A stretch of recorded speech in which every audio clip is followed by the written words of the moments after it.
the Nifty Show.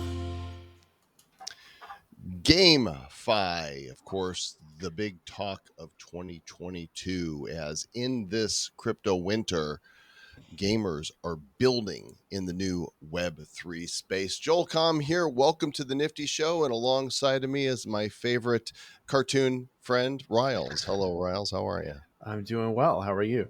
You actually just look like a cartoon friend, but there's Correct. a person behind there. This is a complex abstract. Yes. Where is Riles right now? It's like, Riles is on his home planet, which is in another dimension. oh, okay, great. Well, maybe one day I'll visit once Elon figures out how to get me there. Baby steps. Speaking of other dimensions and traveling to distant regions, today's GameFi focused project is on another planet. Depending on whether or not you're a fan of Roman numerals or not, it's Planet 9 or Planet IX, a strategy game where the mission is to explore the world, collect NFTs, trade them on the marketplace, challenge each other in play-to-earn games, and reap rewards from various DeFi functionalities. Full disclosure, this is a sponsored Nifty Show today. That means we are being compensated after our vetting process to bring our guest on. And he is here with us right now, the co-founder and head of growth at Planet IX, Chris Jeansson. Chris, welcome to the Nifty Show.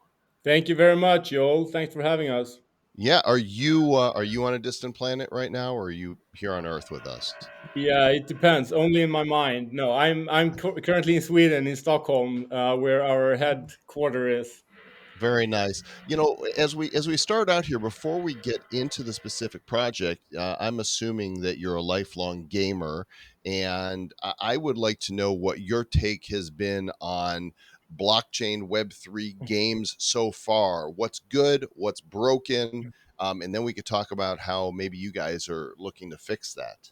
Yeah, of course. We have the solution. I'm not a vivid gamer, actually. I'm coming to the space from a different path. Of course, I think everybody is a gamer, one way or the other. But I'm not a natural gamer, so to say.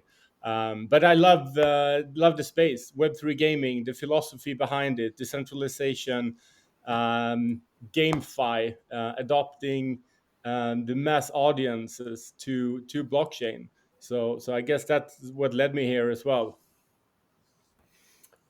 Current space. I would say it's challenging. It's new. It's very experimental.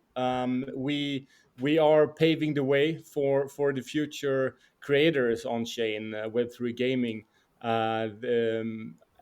It's fascinating timing. It's so unique. It's so fun to be here and to explore.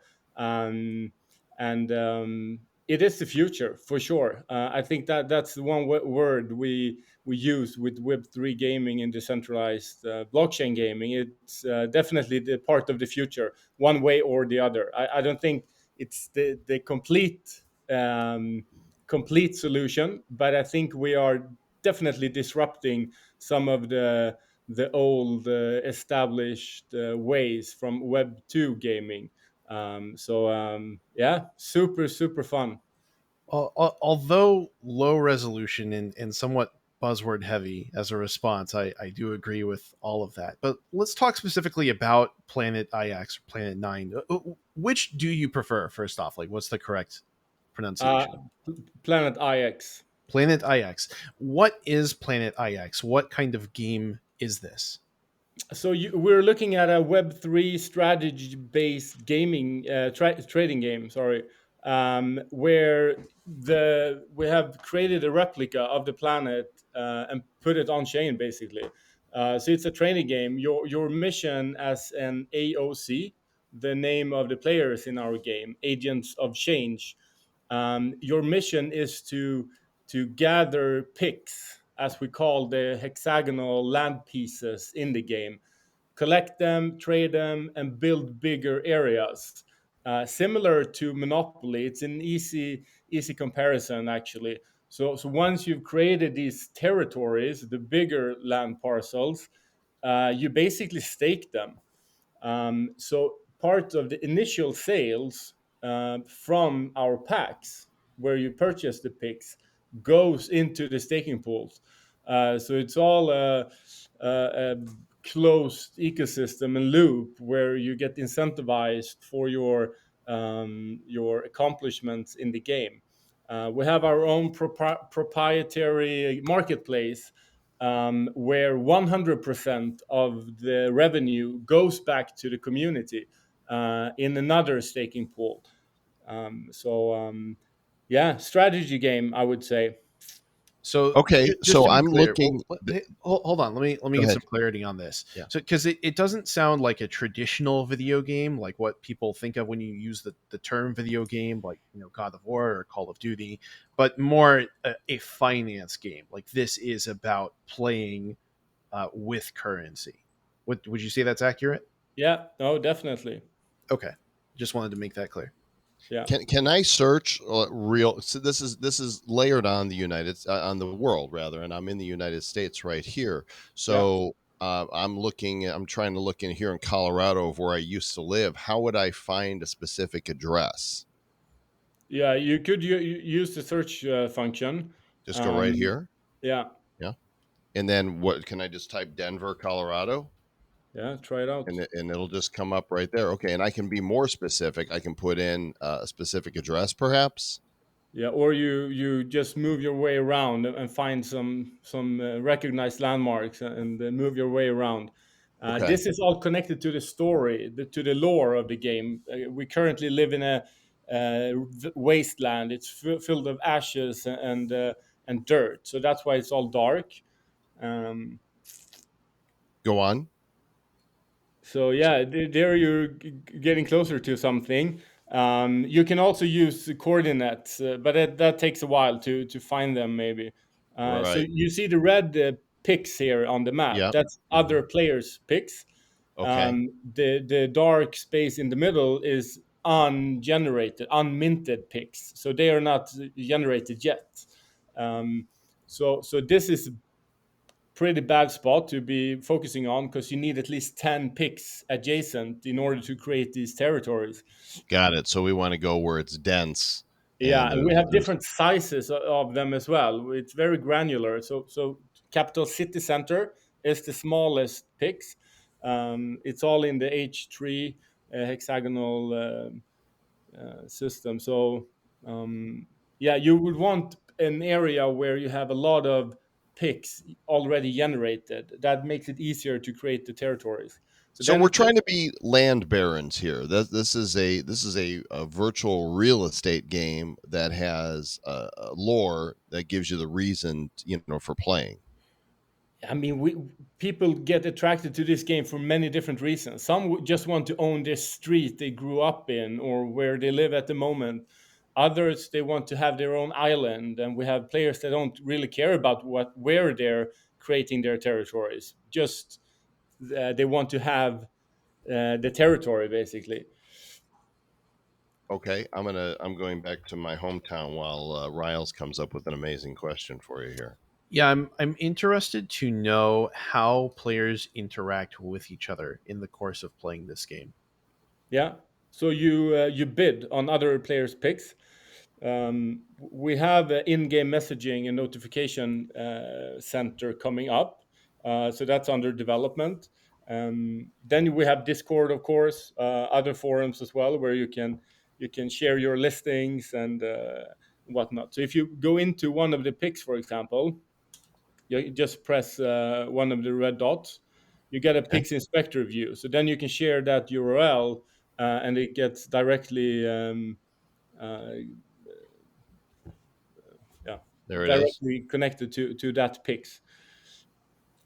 So this primarily comes down to virtual land speculation. It looks like. Yeah, yeah. I mean, it's MMO game as well because you compete against other AOCs of the land. So it's strategy as well. I mean, it's and then we can very easily connect game theory models to it. We have currently. This week has been crazy in growth. So we have like 45,000 active players this past week. But I mean, if there are hundreds of players searching for the same areas, then it's all about outbidding each other and finding strategies around. Maybe you corner someone so they can't continue with their mission. So I'm looking here at the house that I grew up in right here. How do I acquire the house that I grew up in? It's not in a red area. So Yeah, does that mean it's not yet been purchased? not yet generated from the back end. Yeah, Ah, okay. because we have 1.7 billion picks in the game in total, 1.7 billion NFTs. We've only sold 500 million of those yet.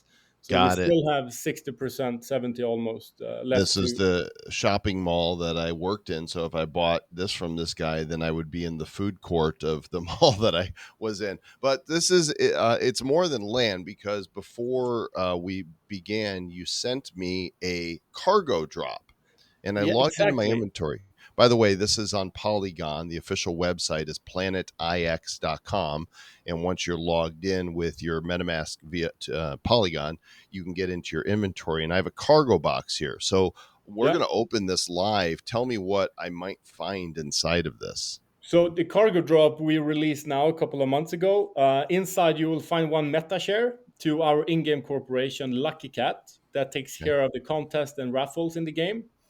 Meta share is basically that you co-own the in-game corporation. That will eventually be its own DAO and be controlling revenue streams and proposals for that particular in-game corporation. You will also find a anniversary pack with picks, plots of land, and you will find a loot crate. You can confirm. Okay, we're going to open it up right now. I love opening packs. It's always so fun, and doing it on Polygon is so cheap. 0.03 Matic is, the total amount with gas, which, what is that, about not even 3 cents right Yeah, now at the and price of Matic. the gas is quite high at the moment. We've been struggling the last couple of days actually, but yeah, no, that's why we chose Polygon as well. One of the reasons at least. So Okay. extracting asset, you can close that window in the meantime, and then just refresh. All right. We'll refresh You the will window be here. able to see your new assets. You can tab around a bit. By the way, for those of you that are listening to the podcast, you might want to go over to our Odyssey or YouTube channel where you can view what it is that we're looking at here. So it looks like the land hasn't showed up yet, or is that not what I'm looking for? Yeah, you can go to cargo to that Okay. tab. It seems Uh, like is the transaction still pending? must be a little delay. Yay, blockchain. Yep, it's still. I'm going to speed it up. I'm going to kick it in the Do butt it. here and say, hey, come on. All right, I think it's done now, so we should be good. Yeah.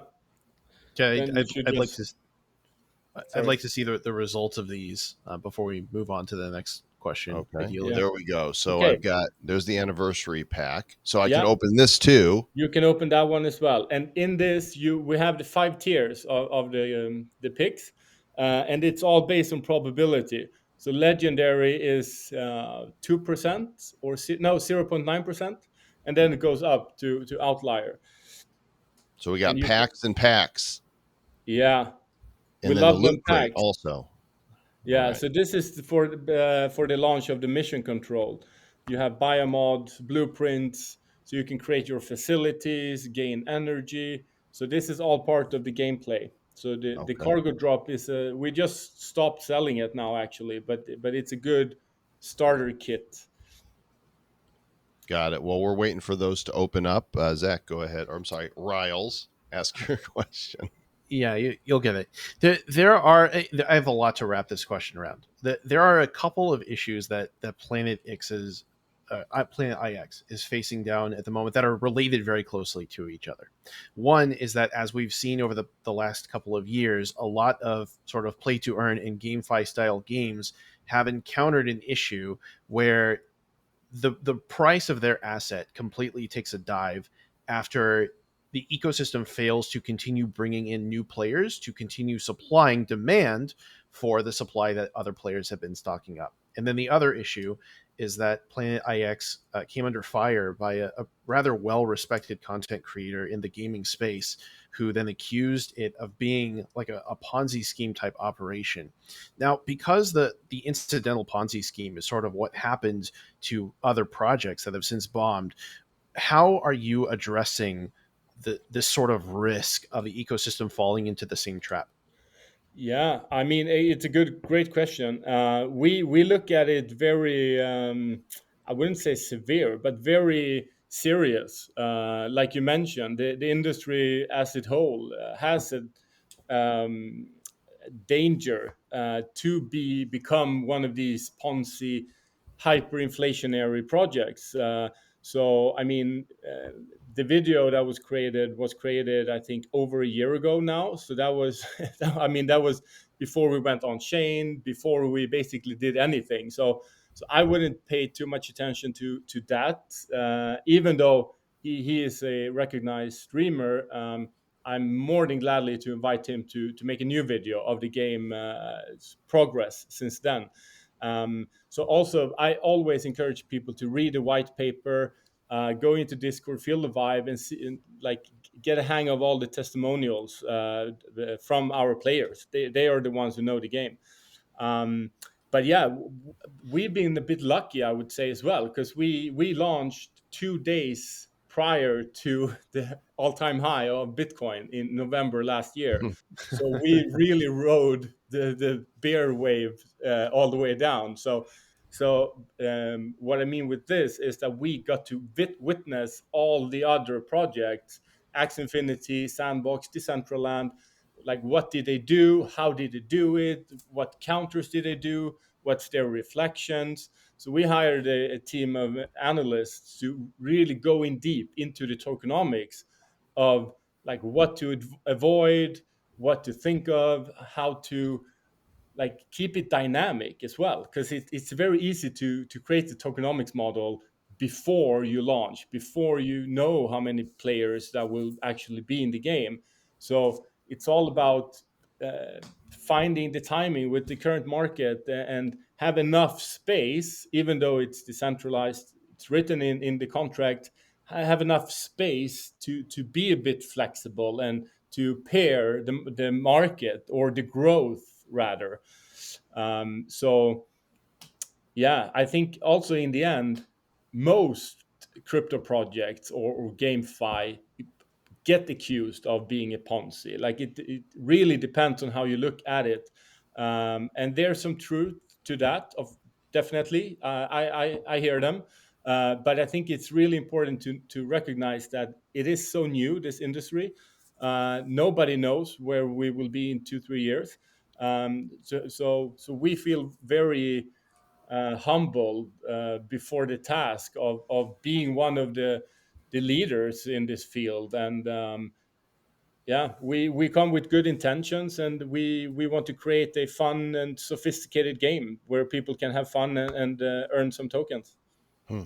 So I've opened up all there was packs and packs and packs, and now I have 61 Astro credits, which is Yeah, your in-game currency. I've got 60 regular tickets, and I got 5 premium yeah. tickets. Was Then my it? cargo, I guess they mint every Monday, right? No, So that disappeared. So you can go to land now. oh, I can go Now to when land. it's open, so you have the tab land. Yep, let me reopen it up here, and it says I don't have any land. Okay, so sorry. Keep going in the tabs. Tech, Tech, industry. industry, Yeah, resources. we want to find a pack collectible.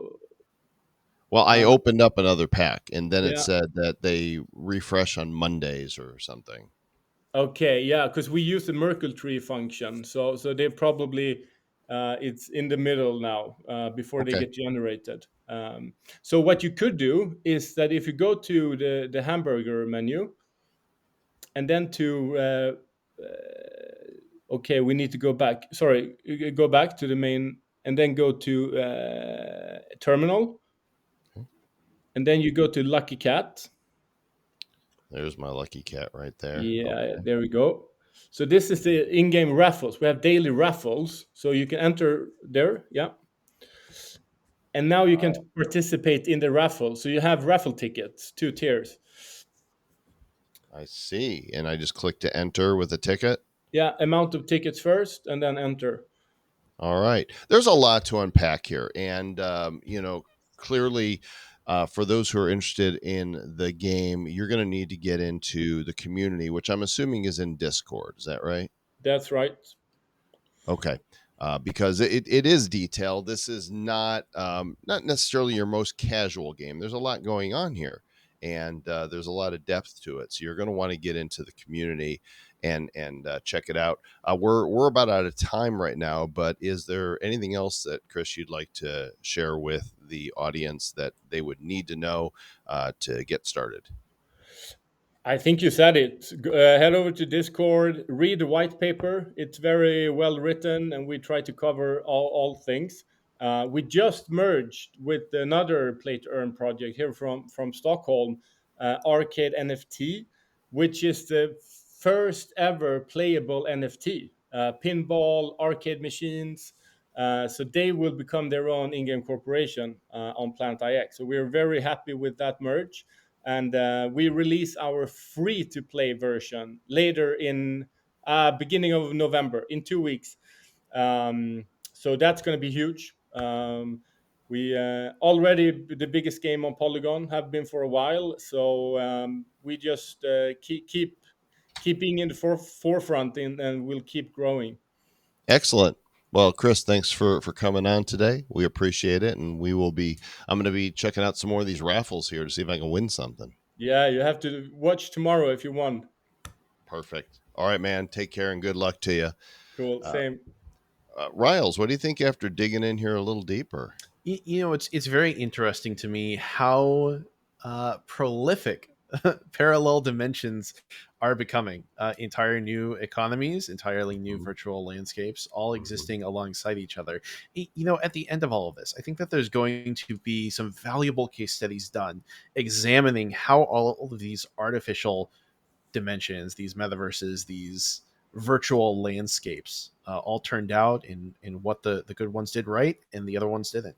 Yeah, it's still so early in all this. So if you guys want to check it out, planetix.com is the website. Of course, you'll find links in the show notes and in the show notes that appear on the videos as well in the podcast. As always, we are not making any recommendations. We're not financial advisors. You always have to go and do your own due diligence and figure out if this is the project for you. And we got more cool stuff coming up on the Nifty Show, right, Riles? Yes, I've heard a fair bit about that. I'm looking forward to it. Excellent. And so it's good to be back in the saddle. I was gone for a month, and Riles did a great job of holding the ship together here. So you are now well equipped to take us home, good sir. And for that purpose, I encourage everyone to keep it nifty. Looking into the future, what do we see? It's lined with digital collectibles, we call them NFTs. Games, trading cards, digital art, and those crypto kitties.